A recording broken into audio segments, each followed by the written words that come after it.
everyone, I'm Amy and today we're heading back to Olive Garden for some 5-cheese Ziti al Forno. This one is not a temporary menu item like many that we've done, although it did only have 3 cheeses originally, but it's one of their most popular menu items. It's also one of my favorites. And to top it all off, we're making this whole thing from scratch. We're making Copycat Marinara, Alfredo, and the Ziti. So let's get cooking. We'll start with the marinara. This one takes longer to make than the Alfredo, but it can also be made up to a week in advance since it stores very well in the fridge. And like I'm discovering with many restaurant dishes, this also uses basic pantry staples that you might already have in your kitchen. In a large heavy bottom pot or Dutch oven, heat 2 tablespoons of olive oil over medium heat until the oil is shimmery. Add in 3 cloves worth of minced garlic, which is about 3 teaspoons or 1 tablespoon. Saute the garlic for 30 to 60 seconds until it gets fragrant, and you'll want to stir this constantly so the garlic doesn't burn and get bitter. Pour in 56 ounces of crushed tomatoes, which is 2 of the larger cans, and then give it a little stir so the garlic isn't still resting on the bottom or on the sides of the pan. Now add in 2 tablespoons of tomato paste, a teaspoon of Italian seasoning, or a 1/4 teaspoon each of oregano, rosemary, thyme, and basil if you don't have Italian seasoning. Add a 1/4 teaspoon of red pepper flakes, a good sized pinch of some chopped fresh basil, and a teaspoon of sugar just to balance out some of that acidity. Stir everything together to incorporate the seasonings and break apart the tomato paste. Turn the heat to medium-high and bring this to a simmer, which should only take a minute or 2. Then turn the heat down to medium-low and let this simmer for 30 to 45 minutes or until it's reduced about 1/3 and the consistency is more thick sauce and less tomato soup. Stir it occasionally just to keep things from sticking, maybe 8 to 10 minutes. I think I stirred this 3, maybe 4 times. Then pull it off the heat.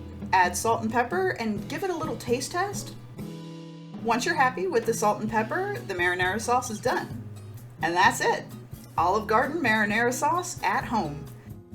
It's so easy to make, it's delicious and fresh, and this recipe will make almost exactly the 4 cups we need for the ziti later. Now, if you make it the day of, let it cool for at least an hour before moving on to the ziti. But if you make it in advance, this can store in the fridge in an airtight container for about a week or in the freezer for 2 to 3 months. Now for the Alfredo, and you do want to make this just before the main dish. Fresh Copycat Olive Garden Alfredo made at home just doesn't store as well as the marinara. It gets really thick. So you want to make it fresh each time for the freshest flavor and the best texture. In a large heavy bottom skillet or saucepan, melt 6 tablespoons of butter until it starts to get bubbly. Add in 1 tablespoon of minced garlic, or about 3 cloves worth, and then saute the garlic in the butter until it gets fragrant, about 30 to 60 seconds like the marinara. Add in 2 tablespoons of all-purpose flour and stir continuously for about a minute to cook out that chalky raw flour taste. Now slowly pour in 1½ cups of heavy cream, but add it in small increments to avoid clumping or curdling, and this you want to whisk constantly as you add the cream too. This whole thing is just dumping stuff in a pan while you stir. When the cream is all added, we're going to do the same thing with 1½ cups of whole milk. And it's also important that this is whole milk because the lower fat milks contain more water and less fat, and they run the risk of breaking the sauce completely. We won't end up with the correct creamy texture. When the milk is added, bring it to a gentle simmer, stirring this very, very often. And now let's start adding our cheese. We need 1/2 cup each of freshly shredded Parmesan and Romano cheese for this. Now, you can just add a full cup of Parmesan if you can't get a hold of Romano, and it's still gonna taste like a good Alfredo sauce, but the Romano cheese is absolutely necessary for that signature Olive Garden Alfredo flavor. Add the cheeses in smaller increments as well, again, so we don't end up with a lumpy sauce, and whisk continuously. Give the sauce a little taste test and add some salt and pepper to taste. It's probably going to be just a little bit of salt and a decent amount of pepper. Those cheeses do provide a good deal of saltiness and they don't need a lot of help. But the pepper is another key flavor and you want to be able to taste it but not have it be overpowering. I probably went with maybe about a quarter teaspoon and it was great. Stir in that salt and pepper and the Alfredo is done. It will seem just a tad thin right now, but it starts thickening up very quickly when you take it off the heat. So set this to the side, and now it's time for the main event. Okay, ziti time. Now, if you don't want to make sauces from scratch, the closest store-bought brands would be Rao's Homemade Marinara, or you can buy the marinara sauce from Olive Garden by the pint. For the Alfredo, sadly, you cannot get this directly from Olive Garden, but the closest in the store would be Giovanni Rana Alfredo sauce. But since we made ours at home, we're ready to go.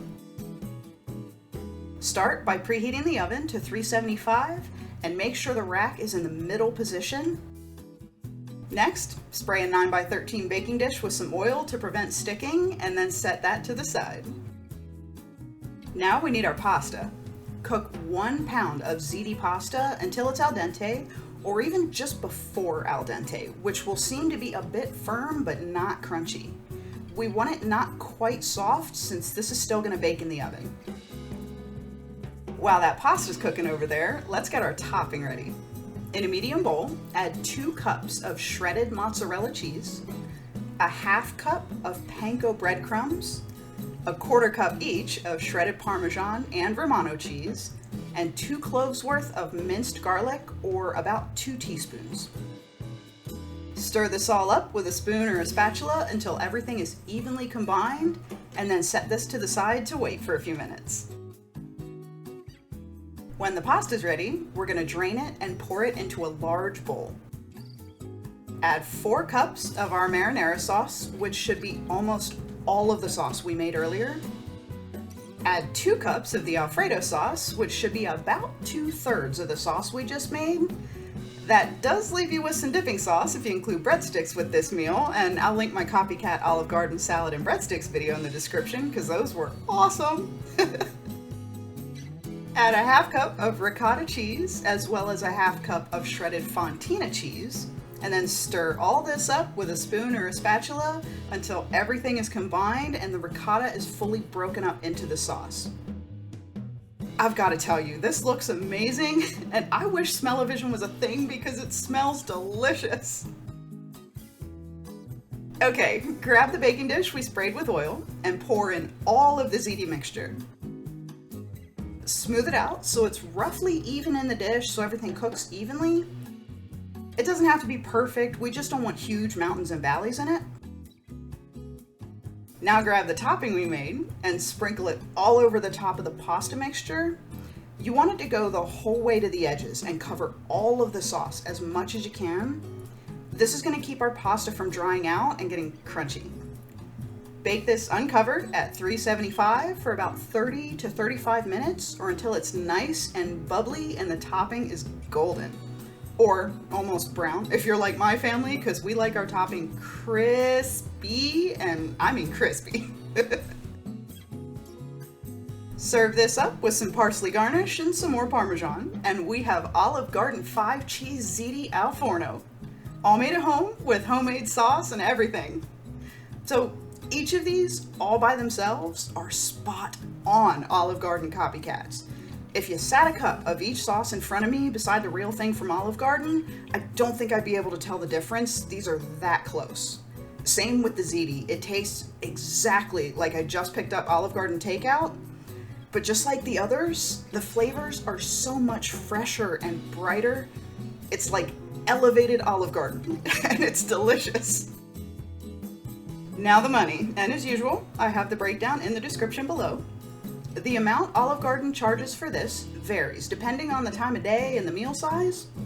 Their largest meal is the dinner portion at about 13 ounces of ziti, and for that they charge $18.49. The pan we just made serves 6, with serving sizes that are very close to the dinner portion, and I spent about $29.50 for everything to make everything, or $4.92 per serving. At Olive Garden, it would cost us over $110 for 6 servings of the Ziti al Forno, and that's before any appetizers, drinks, desserts, tips, all of that. And we just made it for 30 bucks. That is so much more than double the food for half the cost. I mean, how incredible is that savings? Thank you so much for watching. Please like and subscribe, leave me a comment below if you love making restaurant foods at home as much as I do. It's been so eye-opening for me to see just how much I spend going out to eat, especially when the food is so easy to make at home and it tastes so much better when it's fresh. Come and hang out with me on Sundays too, because we make comforting and cozy home-cooked meals and treats every week. I hope you have a wonderful week, and I'll see you back here next Wednesday for some more better at home copycat cooking. Bye!